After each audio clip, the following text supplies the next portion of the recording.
Well, it's been said that shotgunning is an art and rifle shooting is a science. And that's particularly true when we're talking about long range shooting. And the science is ballistics, and it's basically physics. Now, back in the 18th century, riflemen knew their rifles. They generally had one gun, shot it all the time, and got proficient with it at all ranges. And that's not always the case today. I mean, it's not for me. Just in muzzleloaders alone, I guess I've got 7 different rifles that I use for different things. And I don't shoot them enough to be able to dope where they're going to hit at every range from 15 feet to 400 yards, which our ancestors would have been able to do. So when you're setting up a rifle for long range shooting, you got to take ballistics into account. And you can do that by trial and error. Or you can get smart and use a little bit of science, which our 18th century forebears would not have been able to take advantage of. So I'm going to use a chronograph, and I'm going to use a ballistics calculator. Now, another thing that you should be thinking about, particularly if you're going to do a lot of long range shooting, is what range you're going to zero your rifle at. And, most of us zero our rifles at 25 yards, and we're good for 25 yards out to 120 yards. But if you're going to do a lot of long range shooting, I recommend that you zero at 200 yards. The reason for zeroing at 200 yards instead of 100 yards is basically like this. And if you look at this illustration, you can see that if you're zeroed at 100 yards, when you've got a target 100 yards away and you aim right for those cross straps, right, you're going to drill them right there. Perfect. But if you've got a target that's 200 yards away and you're zeroed at 100, in order to hit it, you've got about 3 feet of drop to consider with a muzzleloader, which means you've got to aim 3 feet above that soldier's head. And that means that entire soldier is going to be obscured by your sights and your barrel. I mean, right now you see his bottom half because there's no gun under the sights. But he'd be completely obscured. So what you've got to do is pick an aiming point, the right distance above his head, aim for that, and hope he's still where you thought he was when you pull a trigger. And there's a better way. Now, I think if you're going to be making 200-yard shots and beyond, that the better way to sight your rifle is to sight it at 200 yards. And if you do that, if you've got a 200-yard target, you put the sights right on his crossbelt, and that's where you're going to drill him. Exactly what you want.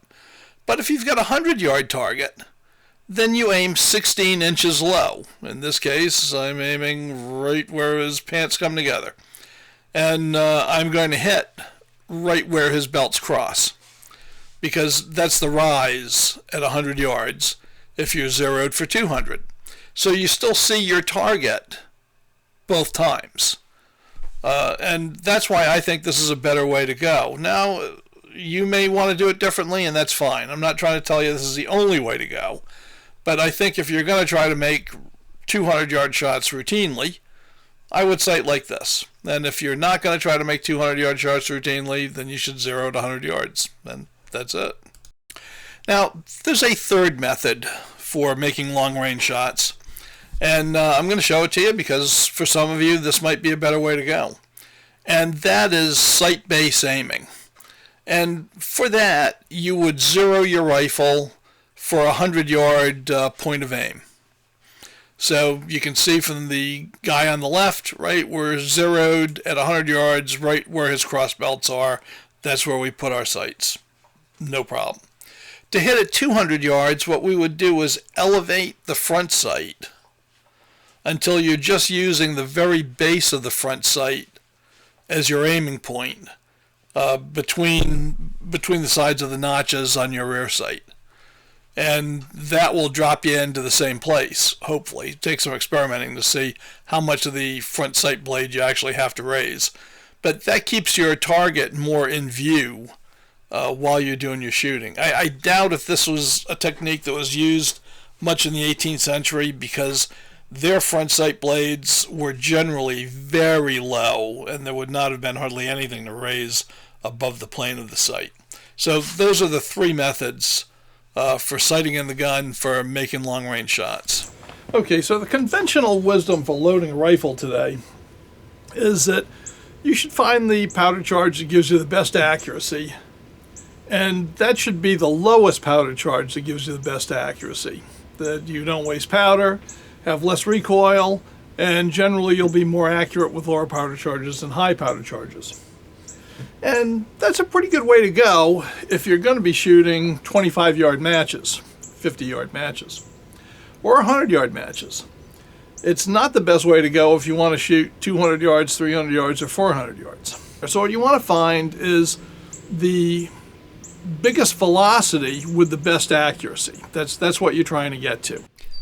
Well, I shot 4 powder charges that day. I shot 80 grains, 100 grains, 110 grains, and 120 grains, all of 2FG Graf's powder, all pushing a .530 diameter ball with a greased pillow ticking patch, 0.018 inch patch. And the results were pretty interesting. I mean, at 25 yards, all of these loads shot pretty well. In fact, the 80 grain load I've been using for a long time as my typical target load. But when I got up to 100 yards, the 80 grain load gave me a 6-inch group. And the 100 grain load gave me a 4-inch group. And the 110 grain load gave me a 3-inch group. And then the 120 grain load just kind of vertically strung along.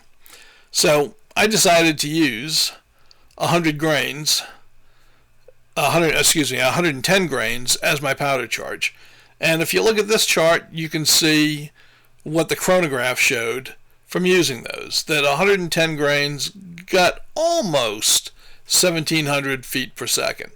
And that 120 grains did not pick up much more velocity. So we're hitting the point of diminishing returns on putting powder in. And like I said before, with 3F, you hit that point a lot faster because the loads are compacted more. So all the evidence is pointing to 110 grains being the best load for this gun.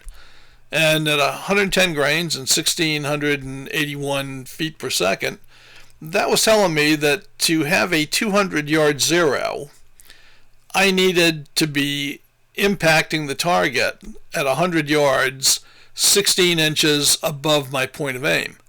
And that's what I set the sights to. So I was hitting 16 inches high at 100 yards. All right, I'm going to be shooting here from the bench. I'm going to try to zoom in. There we go. Okay, so that's a target I'm shooting at, which is a silhouette target. And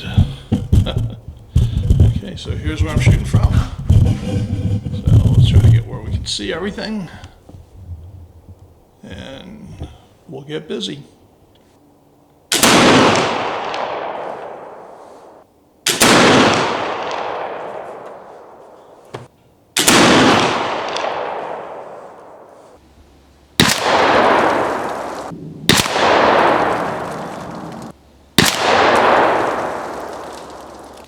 Okay, so my sight-in target hit here just a little bit low.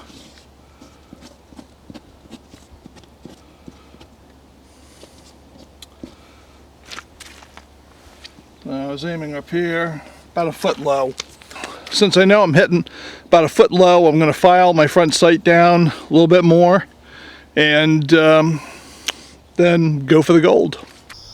All right, the target is a B-27 silhouette with a 2/3 size IPSC silhouette steel plate in front of it, out at 200 yards. Here's a closer look at the target that we'll be shooting at today.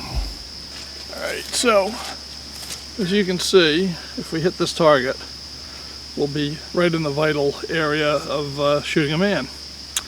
And I will just bring you back to the firing position. And there it is. You see it? Yep, that's it.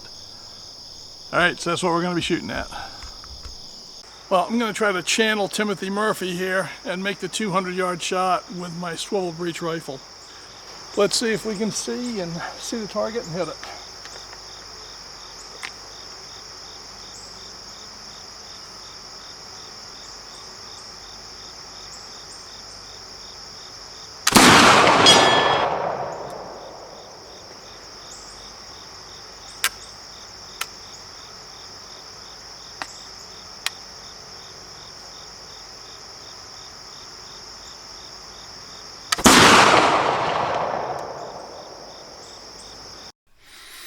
Okay, one hit, one miss.